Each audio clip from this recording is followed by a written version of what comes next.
आता आपण practice set 2.2 solve करतोय 8th standard Maharashtra state board parallel line and transversal या चॅप्टरमधला पहिला क्वेश्चन आहे चूज द करेक्ट अल्टरनेटिव्ह। याच्यामधून एक आपल्याला अल्टरनेटिव्ह म्हणजे याच्यामधून एक आपल्याला करेक्ट आन्सर सिलेक्ट करायचा आहे। क्वेश्चन असा आहे, फिगर दिलेला आहे, in the given figure if line M is parallel to line L and line P is the transversal then find the value of एक्सची व्हॅल्यू आपल्याला फाइंड करायची आहे। 3x आणि x असे दोन इथे अँगल तयार झालेले आहेत पहा। हा झाला 3x आणि इकडचा आहे x। हे दोन अँगल्स इथे दिलेले आहेत आणि आपल्याला फाइंड करायची आहे एक्सची व्हॅल्यू। ती कशी करणार आहे? मागच्या लेक्चर्समध्ये आपण पाहिलं होतं का हे जे इंटिरियर अँगल्स आहेत त्यांचं जे ॲडिशन असतो तो 180 होतो। ठीक आहे, जर आपण मी तुम्हाला सांगितलं होतं पॅरलल लाईन आहे, समजा असे दोन पॅरलल लाईन इथून ट्रान्सव्हर्सल चालली आहे, तर हा अँगल 1 आणि अँगल 2 हे दोन्ही कसे असतात, त्यांचं ॲडिशन नेहमी कसं होतो, सप्लिमेंटरी असतं। Angle 1 plus angle 2 is equal to 180 degree असं मी तुम्हाला बोललो होतो। तर आता आपण करून पाहूया का हा सोल्युशन तयार कसा झाला। इथं पहा, angle 3x plus angle x is equal to 180 डिग्रीमध्ये येत आहे। तर आपल्याला करायचं काय, 3x मध्ये एक x ॲड केलं तर काय होतं आहे, 4x होतो आहे।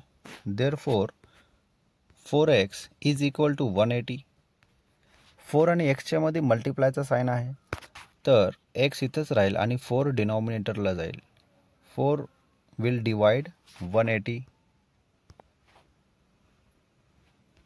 4 जा 16 अँड 4 5 जा 20 असा करून आपला आन्सर येणार। चला तर आपण आता क्वेश्चन नंबर 2 करतोय। या क्वेश्चनमध्ये दोन ट्रान्सव्हर्सल दिलेले आहेत टी आणि एस, आणि पी आणि क्यू हे दोन पॅरलल लाईन आहेत। आपल्याला याच्यामध्ये अँगल वाय आणि अँगल एक्सची व्हॅल्यू फाइंड करायची। ती कशी करायची आपण पाहूया। सगळ्यात अगोदर फिगर पहा, consider angle Z as shown in the figure. एक अँगल झेड आपल्याला कन्सिडर करावा लागणार आहे आणि एक अँगल डब्ल्यू कन्सिडर करावा लागणार आहे। याच्यामध्ये झेड हा 40 डिग्री होईल, अँगल झेड 40 डिग्री होईल का, कारण हा करस्पॉन्डिंग आहे। बघा अँगल 40, जर अँगल 40 कुठं आहे पोझिशन त्याची, पॅरलल लाईनच्या वरती आणि ट्रान्सव्हर्सलच्या उजव्या बाजूला। तसंच एक आपण करस्पॉन्डिंग अँगल घेतला आणि त्याला म्हणालो हे करस्पॉन्डिंग अँगल असल्यामुळं याची पण व्हॅल्यू 40 येणार आहे। ठीक आहे, त्यानंतर आपण काय केलं, अँगल झेड आणि अँगल एक्स याचं ॲडिशन केलं, लिनियर पेअर तयार होतोय। लिनियर पेअरमध्ये काय होतं, 180 डिग्री तयार होतो। जेव्हा एका लाईनवरती दोन अँगल येतात त्यांचं ॲडिशन 180 असतो, मी तुम्हाला बोललो होतो। तर जर angle Z plus angle X is equal to 180, ठीक आहे, तर काय होईल, इथं आपण झेड फाइंड केलं होतं 40 degree, 40 plus angle X is equal to 180। मग काय होणार आहे, हा 40 शिफ्ट होईल, म्हणजे 180 मधून हा 40 मायनस होणार आहे। 180 मधून 40 मायनस झाल्यावर काय होतं, 140 उरतं, म्हणजे इथं अँगल एक्सची व्हॅल्यू आलेली आहे 140। इथपर्यंत केलं आपण। नाव तसंच आपण अजून एक अँगल कन्सिडर करावा लागणार आहे आपल्याला, त्याला म्हणायचं आहे अँगल डब्ल्यू। बघा हा झाला अँगल डब्ल्यू। अँगल डब्ल्यूमध्ये काय होईल, अँगल डब्ल्यू जे आहे लिनियर पेअरमध्ये येणार। हा जर 70 आहे तर अँगल डब्ल्यू किती असणार आहे, 180 मायनस 70, म्हणजे हे 110 असणार आहे।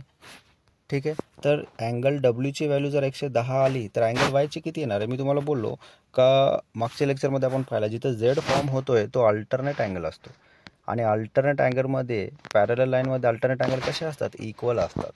म्हणजे जर डब्ल्यू आपल्याला 110 मिळाला तर आपण असं म्हणू शकतो का आपला अँगल वाय जे आहे ते पण 110 आहे, कारण अल्टरनेट अँगल्स इक्वल असतात पॅरलल लाईनमध्ये। तर या पद्धतीने आपण सॉल्व केला हा क्वेश्चन नंबर 2। आता क्वेश्चन नंबर 3 आणि पुढचे क्वेश्चन तुम्हाला स्वतः सॉल्व करायचे आहे। व्हिडिओ पॉज करायचा, क्वेश्चन पाहायचा आणि मग त्याच्यानंतर प्ले करा, म्हणजे लगेच मला सोल्युशन दाखवता येईल तुम्हाला। चला क्वेश्चन सॉल्व केला तुम्ही, आता मी सोल्युशन दाखवतोय।